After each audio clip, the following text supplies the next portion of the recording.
Hi there, I'm back with another book review, and for August I read Native American Horror. That included Sisters of the Lost Nation by Nick Medina and The Buffalo Hunter Hunter by Stephen Graham Jones.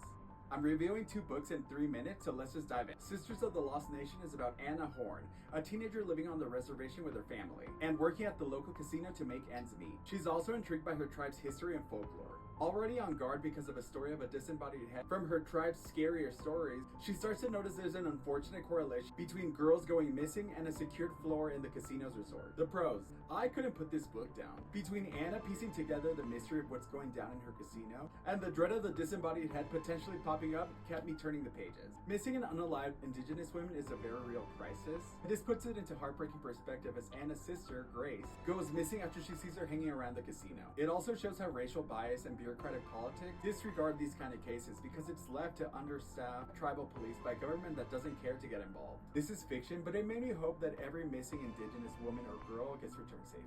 I'm fascinated by Native American culture and mythology. Reading about the disembodied head was creepy stuff. Queer identity. While Anna doesn't label herself, she mentions being teased for being a masculine girl and dives into her tribe's story about being two-spirit. This is horror in the sense of how truly awful humans can be to one another. I honestly had no cons. I love this and can't wait to read what this author does next. I'm giving this 5 out of 5 stars. Now for some Native American vampires. Synopsis. A diary from 1912 by a Lutheran pastor is discovered within an old wall, and it unveils a massacre of 217 Blackfeet Indians. It's told through transcribed interviews by a Blackfeet Indian named Goodstaff, who shares his story about his life as a vampire and the revenge he was able to take. This is a vampiric historical fiction novel around the real-life Maria's Massacre of 1870, in which U.S. Army troops attacked the sleeping camp of Piikani Chief Heavy Runner, killing almost 200 people. The pros. Here, vampirism is a metaphor for colonialism. It's the ruthless invader that comes to bleed your people, land, livestock, and resources dry. The vampires in here aren't charming or seductive. They're literally a monster that's impossible to kill.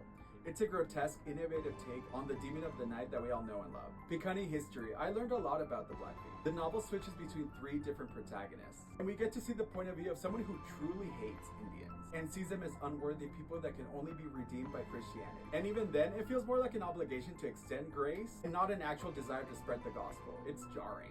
This is a literary novel, and it's full of subtext, symbolism, and details that are ripe for analyzing. For cons, this is a slow read. There were times I had to go back and reread something I missed because I zoned out. Parts of it did drag for me. I'm giving this 4 out of 5 stars.